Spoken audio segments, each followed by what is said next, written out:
SC రిజర్వేషన్ల వర్గీకరణ అమలు కోసం ఫిబ్రవరి 7న సరిగ్గా మరో నెల రోజుల్లో వేల గొంతులు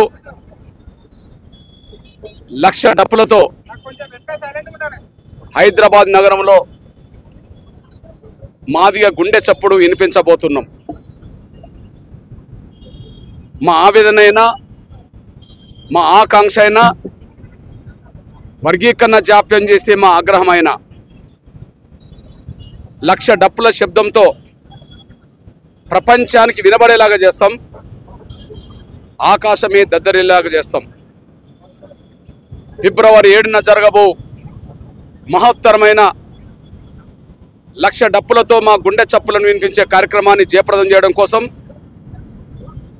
మాదిగ ఉద్యమానికి అండగా నిలబడే కళాకారులందరితో ఈరోజు సరిగ్గా నెల రోజుల ముందు ఈ ప్రచార యాత్రని ప్రారంభిస్తున్నాం. డాక్టర్ బాబాసాహెబ్ అంబేద్కర్ గారికి నివాళులర్పించి ఈ యాత్ర ప్రారంభిస్తున్నాం. జగజ్జీవన్ రామ్ గారికి నివాళులర్పించి జిల్లాలకు ఈ యాత్రలు ఉమ్మడి 10 జిల్లాలకు వెళ్ళబోతున్నాయి. ఈరోజు ప్రారంభిస్తున్న సమయంలో మా కళాకారుల వద్ద 100 డప్పులు ఉన్నాయి. ఈరోజు ప్రచారాన్ని ప్రారంభిస్తున్న సమయంలో మా కళా బృందాల వద్ద 100 డప్పులు ఉన్నాయి. 10 బలమైన గొంతుకలు ఉన్నాయి.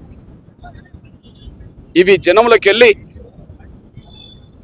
జనాన్ని సమీకరించే ఉద్దేశంలో భాగంగా ప్రతి ఇంట్లో ఉండబడే డప్పును సమీకరించడంలో భాగంగా ప్రతి కళాకారుని సమీకరించడంలో భాగంగా ఈ నెల రోజులు ఉమ్మడి జిల్లాలో ఉండబడే తెలంగాణలో ఉండబడే ఉమ్మడి 10 జిల్లాలో ఉండబడే అన్ని మండలాలకు అన్ని గ్రామాలకు ప్రచార యాత్రలు చేరి తిరిగి నెల రోజుల్లో లక్ష డప్పులతో తిరిగి వస్తాం. 10 మంది కళాకారుల బృందాలు జిల్లాలకు వెళుతున్నాయి. వాళ్ళు వేల కళాకారులుగా తిరిగి వస్తారు.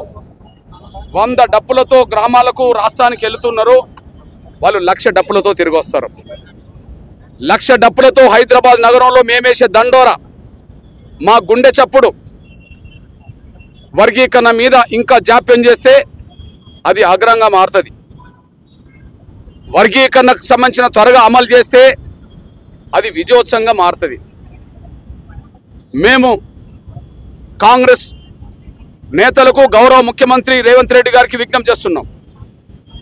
సూత్రరీత్యా కాంగ్రెస్ పార్టీ వర్గీకరణకు అనుకూలమని ఇప్పటికీ మేము నమ్ముతున్నాం. సూత్రరీత్యా ఎస్సీ రిజర్వేషన్ల వర్గీకరణకు కాంగ్రెస్ పార్టీ అధిష్టానం తెలంగాణ ముఖ్యమంత్రి వర్గీకరణకు అనుకూలమని విశ్వసిస్తున్నాం. దానికి ప్రధాన కారణం ఈ దేశంలో 1975లో పంజాబ్ ప్రభుత్వం కాంగ్రెస్ ప్రభుత్వం జైల్ సింగ్ గారు ముఖ్యమంత్రి ఉన్న కాలంలోనే ఎస్సీ వర్గీకరణ చేసింది. భారతదేశంలో ఎస్సీ వర్గీకరణ చేసిన తొలి రాష్ట్రం కాంగ్రెస్ ప్రభుత్వమే పంజాబ్లో. అదే సమయంలో యూపీఏ ప్రభుత్వం ఉన్నప్పుడే మేడం శ్రీమతి సోనియా గాంధీ గారు యూపీఏ చైర్పర్సన్ ఉన్నప్పుడే గౌరవ మాజీ ప్రధానమంత్రి స్వర్గీయ మన్మోహన్ సింగ్ గారు ప్రధానమంత్రి ఉన్నప్పుడే ఎస్సీ వర్గీకరణ మీద జస్టిస్ ఉషా మేరా కమిషన్ నియమించడం జరిగింది. అదే సమయంలో కాంగ్రెస్ పార్టీ జాతీయ అధ్యక్షుడి హోదాలో ఉన్నప్పుడే సోదరులు రాహుల్ గాంధీ గారు ఎస్సీ వర్గీకరణ మేము చేస్తామని చెప్పి 2018 గద్వాలకు వచ్చిన సమయంలో ఎన్నికల సమయంలో స్పష్టంగా బహిరంగ సభలో వేదిక మీద మాట్లాడడం జరిగింది. అదే సమయంలో ఎడిటర్స్ మీటింగ్లో హైదరాబాద్లో రాహుల్ గాంధీ గారు ఎస్సీ వర్గీకరణకు కట్టుబడి ఉన్నామని చెప్పి మాట్లాడడం జరిగింది. అంతేకాకుండా ప్రస్తుత కాంగ్రెస్ పార్టీ జాతీయ అధ్యక్షుడు పెద్దలు మల్లికార్జున్ ఖర్గే గారు ఎస్సీ వర్గీకరణకు అనుకూలంగా మేనిఫెస్టో ప్రకటించడమే కాకుండా ఎస్సీ ఎస్టీ డిక్లరేషన్లో మొదటి అంశమే వర్గీకరణకు కట్టుబడి ఉన్నది, వర్గీకరణ చేస్తామని చెప్పి డిక్లరేషన్ చేయడం జరిగింది. కాంగ్రెస్ పార్టీ ప్రతి శాసనసభ ఎన్నికల్లో ఎస్సీ వర్గీకరణ సమర్థిస్తూ మేనిఫెస్టో పెట్టింది. కాంగ్రెస్ పార్టీ మేనిఫెస్టో పెట్టిన దాని ప్రకారం కాంగ్రెస్ పార్టీ డిక్లరేషన్ ప్రకారం జాతీయ అధ్యక్షుడు మల్లికార్జున్ ఖర్గే గారు హామీ ఇచ్చిన ప్రకారం రాహుల్ గాంధీ గారు హామీ ఇచ్చిన ప్రకారం సోనియా గాంధీ గారు, మన్మోహన్ సింగ్ గారు కమిషన్ వేసిన ప్రకారం, కాంగ్రెస్ ప్రభుత్వం పంజాబ్లో వర్గీకరణ చేసిన దాని ప్రకారం సూత్రరీత్యా కాంగ్రెస్ పార్టీ వర్గీకరణకు అనుకూలమని మేము విశ్వసిస్తున్నాం. కానీ అదే కాంగ్రెస్ పార్టీలో మాల సామాజిక వర్గం పలుకుబడి ఎక్కువ. అదే కాంగ్రెస్ ప్రభుత్వంలో మాల సామాజిక వర్గం పలుకుబడి ఎక్కువ ఉంది. వారు వర్గీకరణకు అడ్డు తగులుతున్న విషయం సమాజం గమనిస్తున్నది. ఎస్సీ వర్గీకరణకు వ్యతిరేకిస్తామని సుప్రీంకోర్టు తీర్పును కూడా మేము అంగీకరించమని చెప్పి రోడ్లెక్కుతున్న వాళ్ళు కూడా కాంగ్రెస్ పార్టీ ప్రజాపతిలు మాత్రమే. అంటే కాంగ్రెస్ పార్టీ అధిష్టానాన్ని ధిక్కరిస్తున్నది కాంగ్రెస్ మాల ఎమ్మెల్యేలే. కాంగ్రెస్ పార్టీ ముఖ్యమంత్రి ప్రకటనను కూడా, తెలంగాణ ముఖ్యమంత్రి రేవంత్ రెడ్డి గారు శాసనసభలో వర్గీకరణకు అనుకూలంగా చేసిన ప్రకటనను కూడా కాంగ్రెస్ పార్టీ ఎమ్మెల్యేలే ధిక్కరిస్తున్నారు. ఆ ధిక్కరిస్తున్న వాళ్ళ పట్ల కూడా కాంగ్రెస్ పార్టీ ఉదాసీన వైఖరి వ్యవహరిస్తున్నది. కాంగ్రెస్ పార్టీ మేనిఫెస్టోను అధిష్టాన నిర్ణయాన్ని ధిక్కరించడం అంటే సాహసం చేయాలి. సాహసం చేసే పరిస్థితి ఎందుకు వచ్చింది వాళ్ళకు అంటే కాంగ్రెస్ పార్టీలో వాళ్ళ పెత్తనం ఎక్కువ ఉన్నది అనేసి రుజువు అవుతుంది. మరి వాళ్ళ పెత్తనానికి తలొగ్గి వర్గీకరణ జాప్యం చేస్తే కాంగ్రెస్ పార్టీ అధిష్టానం ఇంతకాలం మాట్లాడుతూ తీర్మానాలు చేసిన దాని ప్రకారం నిజాయితీ లేదుగా భావించుకోవాల్సి వస్తుంది. అందువల్ల కాంగ్రెస్ పార్టీలో మాల సామాజిక వర్గం పలుకుబడి ఆధిపత్యం ఎక్కువ ఉండడం వల్ల వర్గీకరణ జాప్యం జరుగుతున్న విషయం స్పష్టంగా అర్థమవుతుంది. ఆగస్టు 1న సుప్రీంకోర్టు తీర్పు వచ్చిన రోజు గౌరవ తెలంగాణ ముఖ్యమంత్రి గౌరవ రేవంత్ రెడ్డి గారు ఎస్సీ వర్గీకరణను భారతదేశంలో తొలి రాష్ట్రం తెలంగాణ అమలు చేస్తామని మాట్లాడడం జరిగింది. అంతేకాదు గతంలో వచ్చిన నోటిఫికేషన్లు కూడా వర్గీకరణ అమలు చేస్తామని మాట్లాడడం జరిగింది. అతి త్వరలో ఆర్డినెన్స్ తీసుకొస్తామని చెప్పడం జరిగింది. ఆర్డినెన్స్ లేదు, అందరికంటే ముందు అమలు చేసే పరిస్థితి ఇప్పటికీ రాలేదు. అదే సమయంలో గత నోటిఫికేషన్లు కూడా వర్గీకరణ వర్తింపజేయకుండానే ఉద్యోగాలు భర్తీ చేయడం జరిగింది. ఈ విధంగా జాప్యానికి కారణం, అదే సమయంలో వర్గీకరణ లేకుండానే టీచర్ పోస్టులు భర్తీ చేయడానికి కారణం, గ్రూప్ 1, గ్రూప్ 2, గ్రూప్ 3 భర్తీ చేసే ప్రక్రియలో కాంగ్రెస్ ప్రభుత్వం ముందుకెళ్లడానికి కారణం కాంగ్రెస్ పార్టీలో మాల సామాజిక వర్గ పలుకుబడికి తలొగ్గి ఇచ్చిన హామీ నిలబెట్టుకోకుండా జాప్యం చేసే కుట్రలు, అదే సమయంలో మాదిగలకు అన్యాయం చేసే ప్రయత్నాలు జరుగుతున్నాయి. దీన్ని మేము నిరసిస్తున్నాం. మేము సూత్రరీత్యా కాంగ్రెస్ పార్టీ వర్గీకరణకు అనుకూలమని ఎంత విశ్వసిస్తున్నామో, కాంగ్రెస్ పార్టీలోనే మాలల ఆధిపత్యం ఎక్కువ ఉండడం వల్ల వాళ్ళ ఆధిపత్యానికి తలొగ్గి కాంగ్రెస్ పార్టీ ముఖ్యమంత్రి ఇచ్చిన మాట నిలబెట్టుకోలేదనే విషయం అర్థమవుతున్న సమయంలోనే మా ఆవేదన, మా ఆకాంక్షలు లక్షల డప్పులతో మా ఆగ్రహమైన తెలియజేస్తాం, మా ఆవేదన తెలియజేస్తాం. అప్పటికే సమస్య పరిష్కారం అవుతే, అప్పటికే రేవంత్ రెడ్డి గారు వర్గీకరణ చేసి అమలు చేస్తే మా విజయోత్సవాన్ని కొడుకనే జరుపుతాం. మేము చెప్తున్నాం, మేము ఎవరికి వ్యతిరేకం కాదు అని. ఏ పార్టీలో నేను చేరలేదు, నేను ఏ పార్టీకి వ్యతిరేకం కాను, నేను ఏ పార్టీలో చేరలేదు. వర్గీకరణకు నిజాయితీగా ముందుకు వస్తే ఎవరికైనా మేము అండదండలు అందించే చరిత్ర ఉన్నది.